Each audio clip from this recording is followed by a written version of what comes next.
IVM.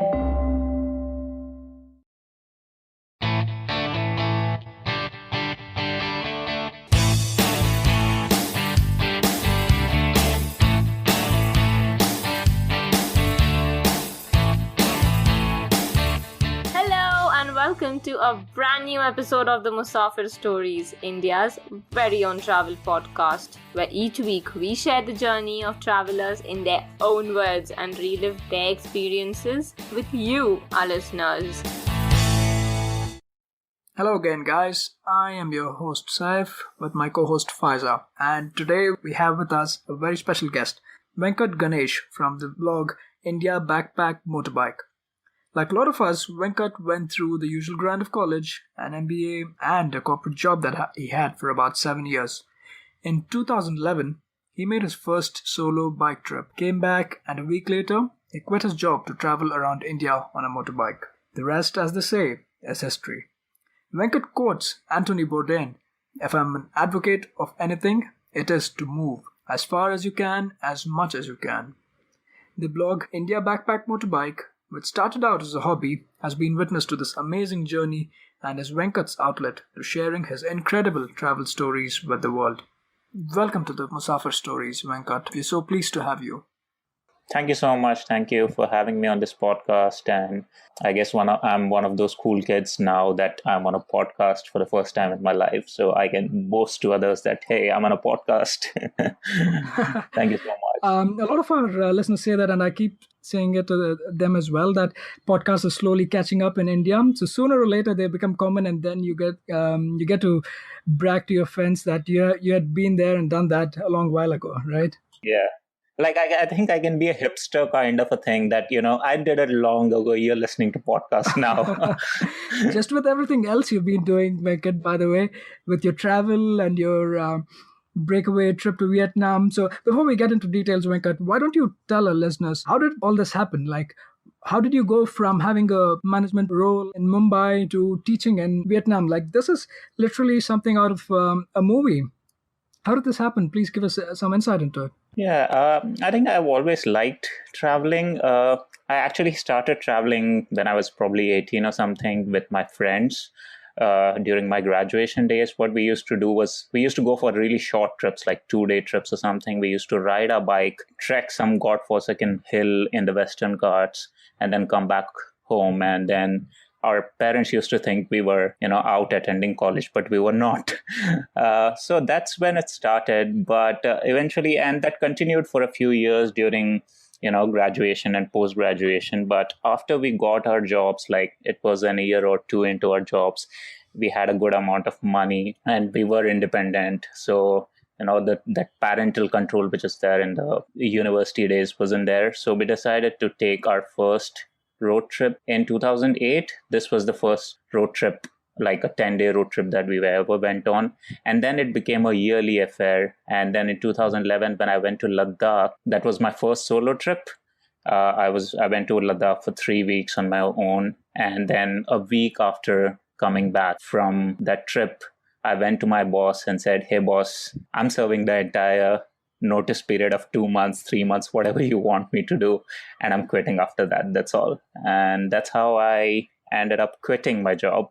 That's. I think that's very courageous to say the least. But what was exactly going on in your mind? Did you have any plans what to do after you quit that job? I mean, it's everybody tends to get in that comfort zone once you're getting that monthly or bi-weekly paycheck. You tend to be in a comfort zone. And how did you decide to get out of that? I don't know. I mean, a lot of people think or ask me that was it courageous, for example, but for me, I think I was never afraid of it. I think I was so excited that the fear part of it was never a part of the equation, while for me to consider whether I should do that or not. At the same time, I had been working in a corporate role for about 7 years by then. I was leading a team of 20, 30 people. So I knew that I had enough experience, and if it doesn't work out, I could actually always come back to a corporate life. And maybe I won't get a pay raise, which I would have gotten if I'd, hopped jobs or probably sat for the appraisal, but I knew that I would get a decent enough job. I mean, I worked with some of the biggest companies in India, so I knew I would get that. So yeah, it was never a question of being afraid. It was more about how excited I am to do cool things. And then what did your family and friends have to say about this, Venkat? Well, my family, being mothers, like especially Indian mothers, they just think that your son he's just got some fancy, and then 3 months down the line, he'll come back home and listen to you. So she just let me do that thing. My friends were very supportive. At the same time, they were quite surprised because I've always been a reserved guy and doing very conventional, very conformist things throughout my life. Like, just studied, did management, did post-graduation in management, got a job in one of the best companies. Like I got a job in Reliance Communications as a deputy manager straight out of college. So it was very, set kind of life. So yeah, they were kind of surprised that how the hell is this guy doing it? And even in my normal social life, I was not somebody who would do exciting things. On a Friday night, I would rather sit with a book in my room rather than going out and drinking or going out for a movie or something. But yeah, I mean, if somebody asked me, do you want to go on a bike ride? I would be like, yeah, let's go now. Really? It's really hard to believe given your stories. Yeah, Venkat, so you said that was 2011, right? Yeah, this was 2011. So I quit. I mean, December 30th, 2011 was the last day at my work. I think I started my big road trip on, 7th or 8th of January, 2012. Okay, and this was in Mumbai that you started. Where did you land up? And tell us how you ended up in Vietnam eventually. Okay, so Vietnam, how that happened? Well, that's a long story. I've always wanted to be a teacher. So when I quit, I got to know a lot of people travel and teach.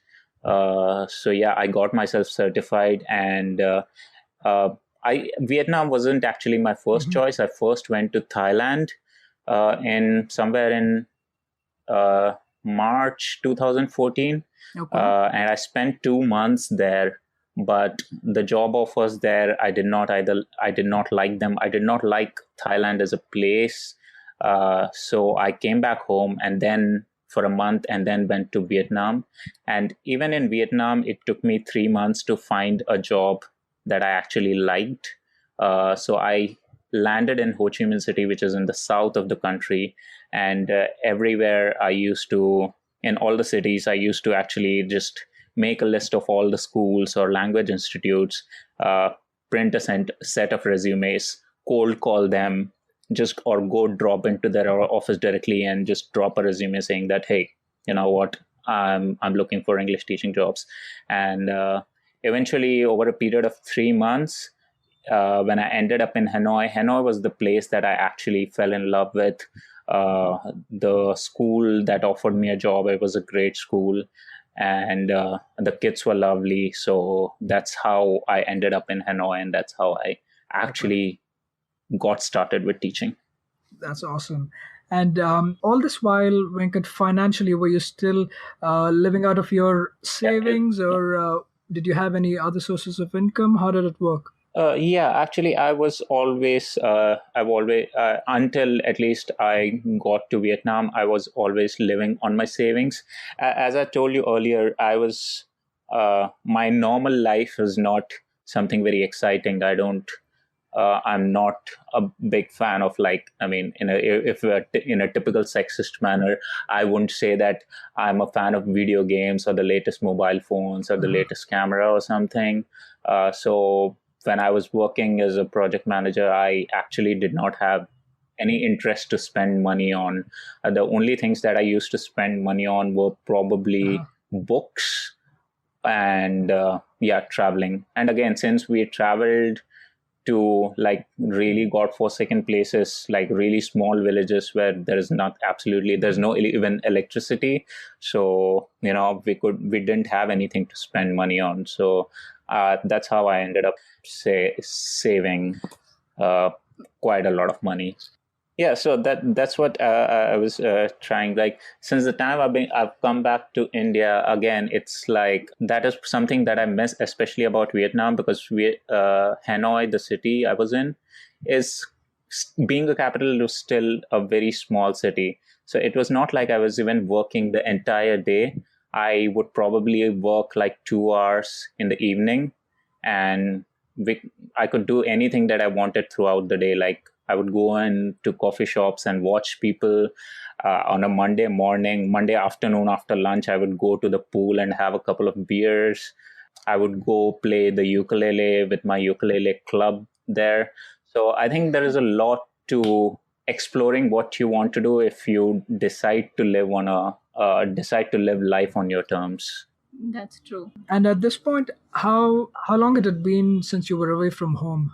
Okay, so on my travels, I have never been away from home for more than like 2 or 3 months at a time maximum. And so what I do is I go to some place, explore that place for a month or something, and then get back home for a month, and then again go somewhere else for a month or 2 months, and then again get back home for like 2 3 weeks. So I'm constantly on and off from home. Like Bombay is like a base for me to come back to. Okay. So even when you were teaching, you used to make regular visits back to Bombay? No, actually. I mean, from October 2014 to May 2016, I only made one trip. And that was actually a surprise trip because that was in February of 2015. So in February, what happens is it's the Vietnamese New Year. So everything shuts down. There's actually, I mean, entire towns and cities become ghost towns and cities because everybody is with their family celebrating it. There's nobody on the streets. So I didn't have any work. And by that time, I was away from home for like 6 8 months. So I just booked a ticket and just like ended up home and like knocked the door. My mom was like, she took like 3 steps backwards and she was like, she couldn't speak anything when I got back home. And that continued for the next 2 weeks because I would just end up at my friends' homes and be like, hey, what's up? And they would be like, what the hell are you doing here?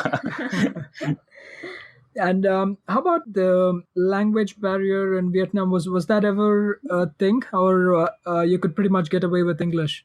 No, actually, I mean, yeah, in the tourist parts or in the backpacker hubs or in the traveler hubs, English is not a problem. I mean, usually you will have. I mean, there is in those parts is usually you know what you want. Like if you go to a restaurant, they'll have everything in English, so you'll order something. But once you start living, for example, once I actually got a job and started living in Hanoi, then it kind of would have been a problem had I not learned Vietnamese. So actually started learning Vietnamese. Yeah, I can speak a bit of Vietnamese. I mean, I can ask for directions. I can bargain at the markets. That's great. So yeah, learning a language once you decide to settle down is a must. That's really impressive. I know to say the learning a least. new language that is completely different is very impressive, Venkat. But how long did you take to pick up the language, and were there someone to like help you learn it? Yeah, I had a friend and who also used to teach other expats Vietnamese. So she was like a freelance Vietnamese teacher for expats, and she taught me. And the funny thing about Vietnamese language is it's a tonal language, which means if you get the tone wrong, the meaning completely changes. There have been too many instances of foreigners getting embarrassed because the word for poke and the word for female genitalia sounds almost similar. So they would just go to a market and try to buy something, and then they would have the entire market laughing at them, and they'd be like, what did I say wrong? Wow. So That's yeah, interesting. so it was kind of difficult to learn I it. think I've heard something like this from Russell Peters, if I'm not wrong. Possibly, I don't know. But it's quite difficult to master those tones. Okay. So getting on from there, what about food and lodging? How did you manage that? Food was not an issue as such. I mean, I love food, but Vietnamese food is not something that I am a fan of. But yeah, usually you get noodles, noodle soup, and once you're in a place, because my style of traveling is traveling slowly, which means you spend a lot of time at a place. So probably by second or third day, you get to know which place does good food, and then become a regular there, so they know what you want. So that's how your food problem gets solved. The lodging problem, again, there are quite a lot of hostels, and usually I stayed in hostels because those were the cheapest places to stay. Probably in Southeast Asia, usually you get a dorm bed for $6 to $8 a night, and usually the hostel has a breakfast included in the morning, and they have Wi-Fi and common rooms and uh, ACs and all those facilities. So it's not much of a problem. But the great thing about staying at hostels is you get to meet a lot of people. And another interesting fact is one of the guys whom I met at a hostel when I was in Thailand, a year later, he became my housemate in Hanoi. Wow, that's nice. I mean, you never know when you're going to meet friends. Yeah. Yeah, exactly.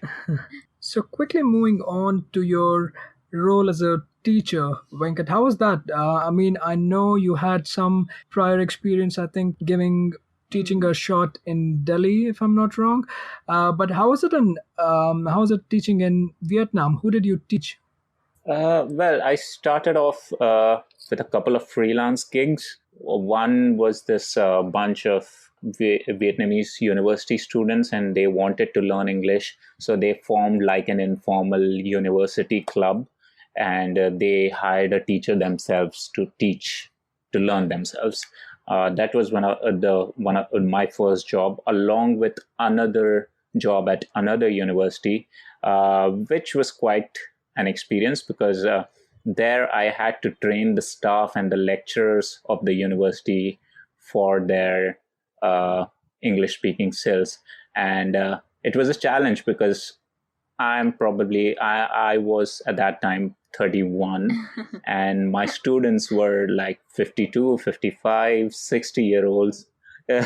So it was like, okay, you have to tell these people who are probably the age of your parents or something to, hey, you know what? This is not how you teach stuff. This is my style of teaching. You don't just stand in a classroom and deliver lectures. I would make them play games and, throw things at each other and do stupid things. And they would be like, this guy's weird. I think for the first couple of classes, I think I got that look, what is this guy doing? Is he actually teaching us? But then 3 or 4 classes down the line, the vice dean of the university told me that those guys actually enjoyed learning things that way. So it was fun. Those were how I started. But those were just 2-month gigs. And 2 months later, I knew that they were going to end. But by then, I already had another job. This was by far the most challenging job that I've had because I am, again, not a person who loves kids. So this involved teaching 4 to 8 to 10-year-olds. It was weird getting into the classroom full of 10 to 12 4-year-olds in a classroom who can't understand a word of what you're saying, and you have to be the clown there. So it was challenge, but then there were some really sweet incidents happening. Like one day I was just trying to play a game with them. I think I was doing some ABCD thing, and this cute 4-year-old girl gets up, comes to me, and just gives me a hug.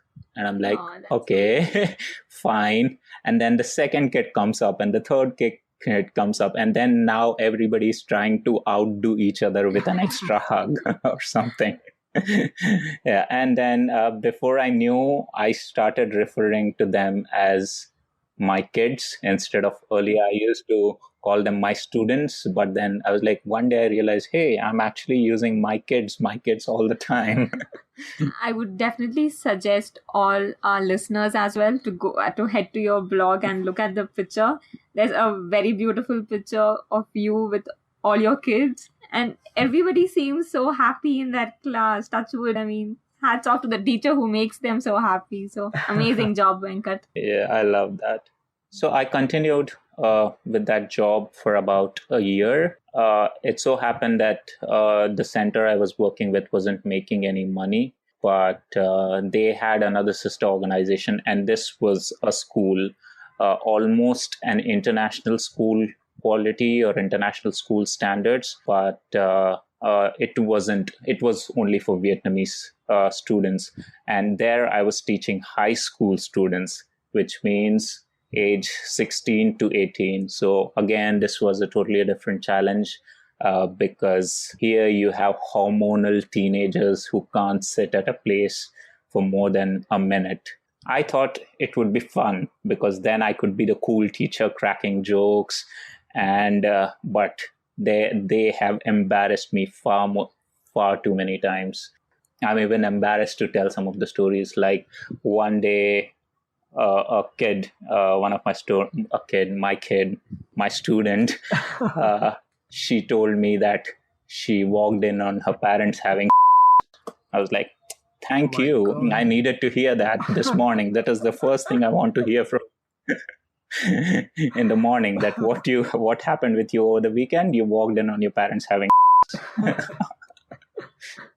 But that was again also a lot of fun, because I could actually hang out with those kids. I could go to have lunch with them, or if I was sitting in the cafeteria and all these kids would come around me and we'd sit and, talk all kinds of things.